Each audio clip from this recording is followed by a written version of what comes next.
For 7 years, I paid for my sister's medical degree. When she graduated, she took me to court over our grandfather's inheritance. Your only job is to sacrifice. That's your place in this family, she said. During the inheritance hearing, I handed the judge an envelope. The judge simply looked at my sister and burst out laughing.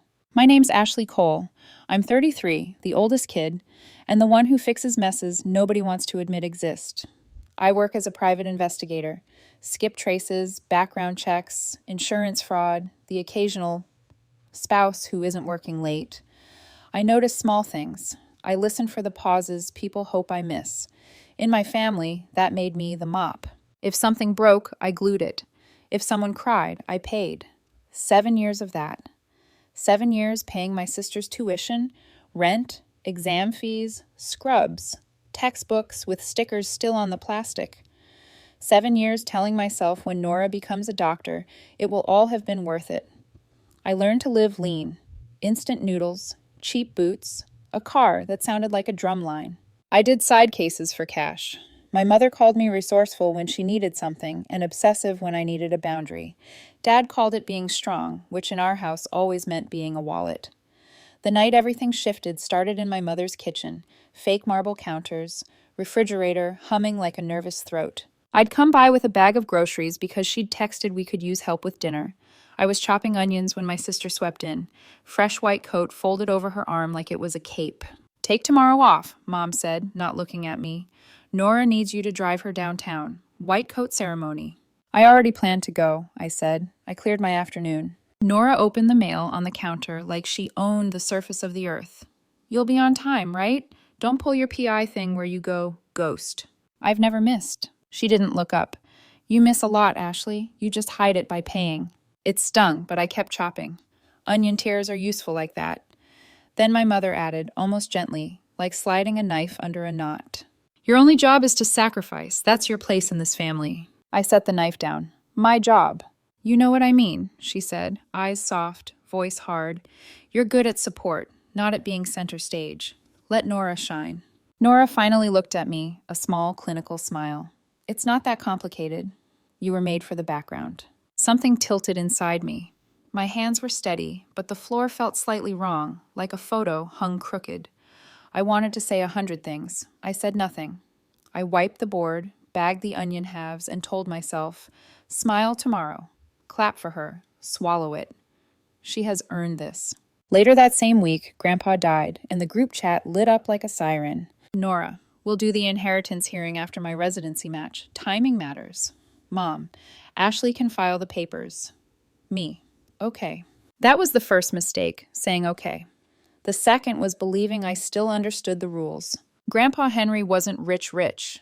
He had a paid-off house, a little lake cabin, a modest investment account, and a 1958 Omega watch he'd wind whenever he told a long story.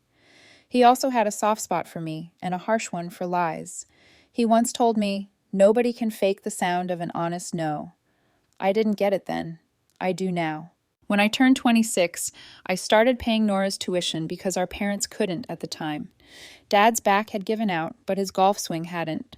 Mom had stretched thin her savings, though the living room got a new couch set and a chandelier that made the dining table look short. Nora got into a good medical school. Everyone cried. I looked at numbers. It started with a semester, then a year, then 7. The loans are in your name for now because the rates are better, Mom said, and we'll refinance when Nora is licensed. I paid what financial aid didn't cover. I caught overdraft charges, cell phone bills, and an apartment deposit that bounced because the landlord was shady. I told myself I was investing in a person, not a fund. The family chat read like a corporate memo written by people who never admit fault. Mom, Nora is our priority. Dad, we're all making sacrifices. Me, I've got this semester covered. Nora, thanks. Sometimes thanks came with a heart emoji. Sometimes it came with a list. Books, lab fees, exam prep course. The good course, she'd add. Mine expires on Tuesday. Work scaled. I took surveillance gigs that froze my fingers. Sat through 8-hour stakeouts with stale coffee. I learned which pawn shops would give me decent cash when a client paid late. A crooked landlord tried to pay me in free rent for a month to scare an ex-tenant. I declined. My rent was cheap enough, and my spine was not for sale. At family dinners, I ate quietly and listened to plans I was not included in. Mom talked about Nora's future practice, and Dad made jokes about me catching cheaters. Nora tapped her phone and said things like, "I don't have time to sleep, much less budget." I would nod, then slide my debit card across the table when the check came. Then came residency match day. Balloons, confetti, photos with captions like, "Proud of our future doctor." I was behind the camera. In the middle of it, Mom took my elbow and whispered, "By the way, about Grandpa's will, be reasonable." Reasonable how? "You know, Nora made real sacrifices," she said. "She deserves the house. She'll need the equity to start her life. The will isn't read yet." Please don't be difficult. The will was read on a rainy Tuesday in a conference room that smelled faintly like toner. Grandpa left the lake cabin to Nora and me jointly, for peace. He left the house to me, the watch to me. The investments divided 60-40 in my favor in recognition of services rendered. There was a letter with my name on it and a line that made my throat burn. To the one who paid the bills, he didn't owe. Mom's smile stayed glued on, but her eyes changed. Dad asked the lawyer how flexible the language was. Nora made a joke about buying a decent coffee machine for the cabin, then looked at the numbers and went silent. The next day, there was a new group chat without me. I saw the screenshots later. Mom, Ashley will give up the house. Nora, she loves control. She'll make it about the watch. Dad, we'll handle it. Our girl is sentimental. What I did get was a call. Hey, Nora said, you should sign a quitclaim on the house. It's cleaner. I'll pay you out when I'm settled. How much? We'll figure it out. Do the right thing. You don't even want a house. I do, I said. I want the house. Her voice went flat. Don't be selfish. Grandpa wanted what was best for me. He wrote it down, I said. Silence. You're obsessed with rules because you don't understand love, she said. That one cut, but I still didn't say no. I said, let's talk after your graduation. 2 weeks later, I got served. Nora had filed a petition to contest the will and a separate claim for restitution of family support funds allegedly owed to her because I had unduly influenced Grandpa during a period of cognitive decline. The language sounded like a TV show.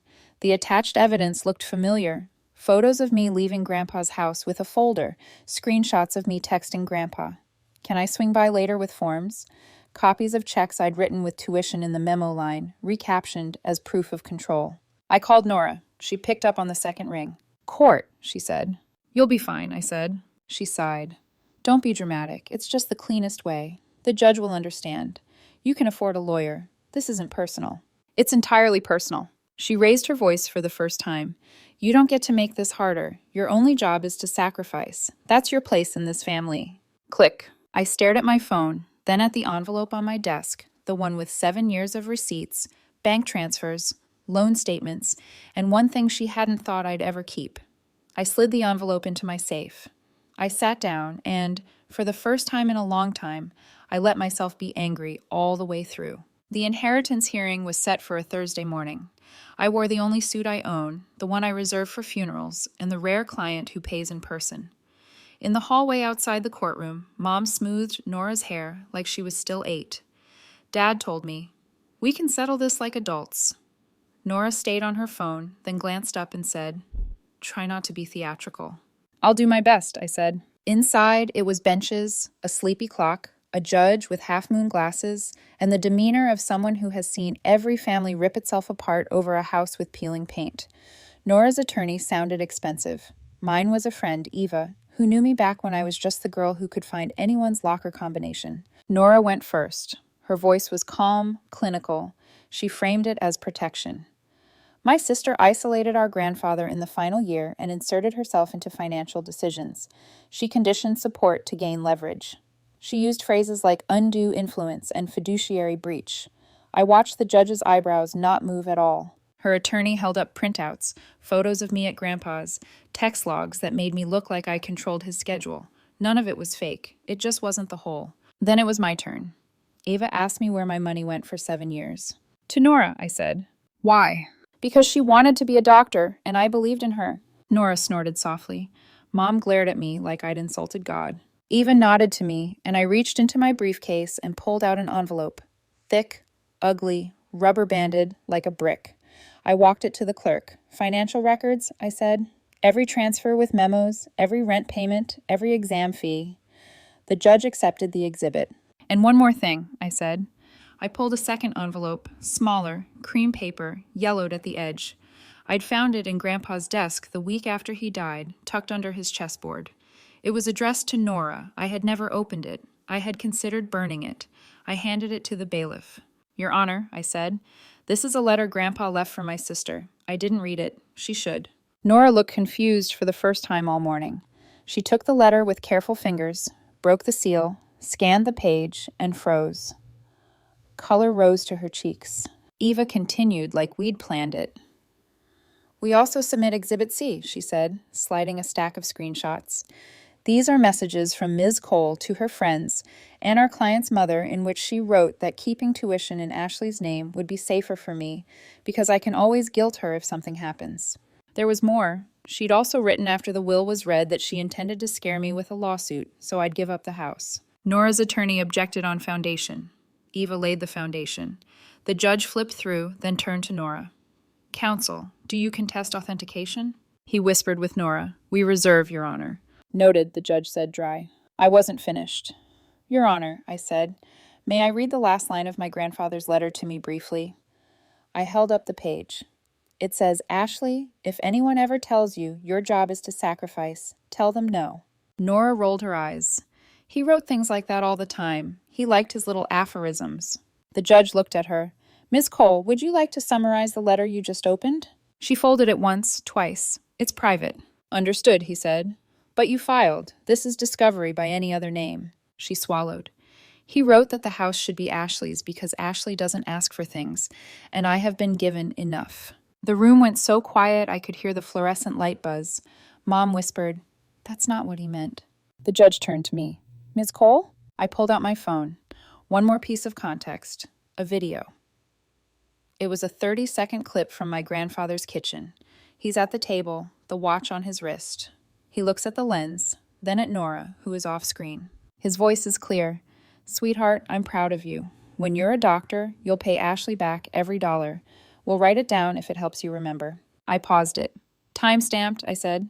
2 years before he died. Nora said, "That was a joke. He joked like that. We joked as a family." The judge leaned back, eyes on the screen, then on the letter, then on Nora. He exhaled through his nose very slowly. Then he did something I have never seen a judge do. He looked at my sister, smiled just slightly, and burst out laughing. Not unkindly, more like someone who just heard the world's most brazen lie delivered with a straight face. "Counsel," he said, composing himself, "your client's position is untenable. Unless she wishes to proceed to trial and pay everyone's fees for the privilege, I suggest you take the next 5 minutes to talk about dismissal with prejudice. Also," he added softer, "Ms. Cole, your sister isn't a bank." Nora stared at the table. Mom reached for her hand and missed. Dad looked old. The laughter stopped echoing. The gavel didn't fall because there wasn't one, but something in me did. It was the clean crack of a rope finally snapping. We settled in the hallway. Settled is generous. Eva drafted one page on a bench while a bailiff ate a muffin 3 feet away. Nora withdrew everything. She agreed not to contest the will. She agreed to stop contacting my clients. Yeah, she tried that too, sending concerned sister emails about my stability. In exchange, I agreed not to pursue sanctions. Mom tried to spin it. Family fight. This was a misunderstanding. I looked at her. "You told me my place is to sacrifice." She flinched. I was upset. "You were honest." Nora wouldn't meet my eyes.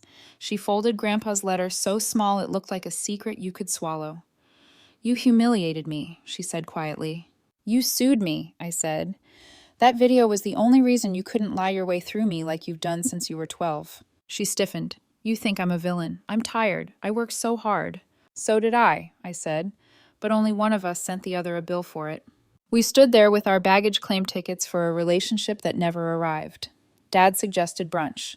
Eva made a face like she'd smelled something dead. I said I had to get back to work. I drove to the house. It's not big. The front steps sag. The porch light switch crackles. I sat on the floor of the living room with the watch in my palm and the keys biting my thigh through my pocket. The silence felt different. Not empty, just unoccupied, waiting. That night, I put the 7-year spreadsheet into a folder called Closed. Then I did something reckless. I ordered a pizza with extra everything, no coupon. I turned my phone face down. The next weeks were quiet, like the city put a blanket over me and told me to breathe. I swapped the safe under my bed for a bolted one in the hall closet and moved the case files there. I replaced my car's serpentine belt that had been complaining for months. I took exactly one new client, a woman whose ex had taken their dog and vanished. We found the ex 2 states away. We got the dog back. The woman cried into the dog's fur, and I didn't bill the last hour. People who knew my sister sent messages. Some were angry. How could she? Some were soothing. She's stressed. My favorite came from an attending who'd supervised her on overnight call. She's brilliant, he wrote, but she's never had to apologize. Nora tried a different tactic. She showed up on my porch with coffee and eyes that said, "I'm ready to be the good sister if we pretend none of this happened."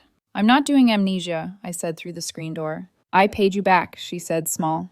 "No," I said, "you dropped your invoice." "Same thing. You can come in when you understand the difference." She left the coffee on the step. An hour later, it was cold. I poured it into the sink. Mom texted holiday plans like a project manager sending a calendar invite. I didn't respond. Dad called and left voicemails about starting fresh. I saved one of them so I could hear his voice when I missed the version of him that existed in my head. The house started feeling like mine. I found Grandpa's screwdriver set in a drawer next to pennies and rubber bands. I fixed the sag in the front step. I replaced the porch light with one of those motion sensor kinds, not because I needed it, but because cheesy security comforts me. Occupational hazard. On a Tuesday, I opened a savings account labeled Cabin Fund. I texted Nora one line, "Let me know when you want your half of the cabin expenses." She replied with a heart and nothing else. Fine. I also called the loan servicer. With the inheritance portion I'd received, I paid off the loans that had lived under my name like barnacles. Watching the balance hit zero felt like cutting off a weight I'd carried for so long I forgot it wasn't part of me. Work changed in small ways. I stopped saying yes to cases that paid cash, but felt like poison, the ones where a landlord wanted all the dirt you can find.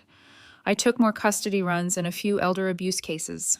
Turns out I'm good at listening to people who were trained to think they don't deserve to be believed. A month after the hearing, I got an email from Nora. "Residency is brutal. I'm on nights. Can we talk when it calms down?" I typed, "No." Then I erased it and wrote, "I'm not available to be your reset button. We can talk after you send me a plan to repay what you promised Grandpa." I attached a spreadsheet, columns, amounts, dates, interest at 0% because I wanted to be able to sleep at night. She didn't reply. 2 weeks later, a transfer appeared. $500, memo first, then $300 the next paycheck, then nothing for a while, then $1,000 after an extra shift. No apology, no explanation, just money with lowercase memos like, "Sorry, late," and got hit with car repair. It wasn't enough to fix everything. It was enough to prove one thing. She knew. Mom sent a group text on my birthday with balloons. I didn't answer. Instead, I drove to the lake cabin alone. I read Grandpa's letter again. I wound the watch and let it tick in the quiet until the room felt full of it. I said out loud to no one, "No." It felt like a clean word. Not cruel, not petty, just honest. And here's the part I didn't expect. Life after no is louder. Food tastes better. A stupid joke from a mechanic in a grease-stained cap can make you grin all the way to the parking lot. Friends, the ones you kept making excuses not to see, become anchors, not distractions. I stopped being the woman who lives on hold. I started answering my own calls. I thought closure would be a big speech. Instead, it was an ordinary afternoon with a small sound, the mail slot clacking. An envelope slid onto my rug. No return address. Inside was a cashier's check for $8,000 and a note in Nora's handwriting. For the spring. I'll keep going, nothing else. No hearts, no love, not an apology. A ledger entry that admitted what she'd denied. I stood there for a long time. Then I put the check in the cabin fund and made myself a grilled cheese that would make a nutritionist cry. I ate it on the porch while the new motion light clicked on and off every time a moth tried to own the night. People still tell me I'm so strong. They mean you kept paying even when it hurt. But strength isn't carrying a house full of other people's furniture on your back until your knees lock. Strength is putting the furniture down and locking your door. Strength is saying no and not explaining it until your throat bleeds. My mother still sends group texts. Sometimes I read them, sometimes I don't. My father called last week to tell me the lawn at their place needs work. I told him there's a number you can call for that. He laughed like he thought I was joking. I wasn't. We ended the call politely, like neighbors. I see Nora sometimes on post-shift mornings when she stumbles out of the hospital with eyes like paper. Once she saw me across the street. She lifted a hand. I lifted mine. Not a truce, not a war, something else. A boundary that holds. If you were hoping for revenge, I don't have it. The judge's laugh was enough. The rest of it, the quiet house, the watch ticking, the dog case that ends with a wagging tail, the spreadsheet named closed, does the work better than any speech ever could. Here's the moral plain. I'm not a wallet. I'm not a background character. I am not a job description written in someone else's handwriting. I am a person, and my answer is no when no is correct. And here's the promise I made to myself on the cabin dock at sunset. With the watch steady on my wrist and the water moving like breath, I will never again let anyone tell me my only job is to sacrifice. That isn't love, that's theft with manners. I'm done paying to be allowed inside my own family. I have my own keys now. The door opens from my side.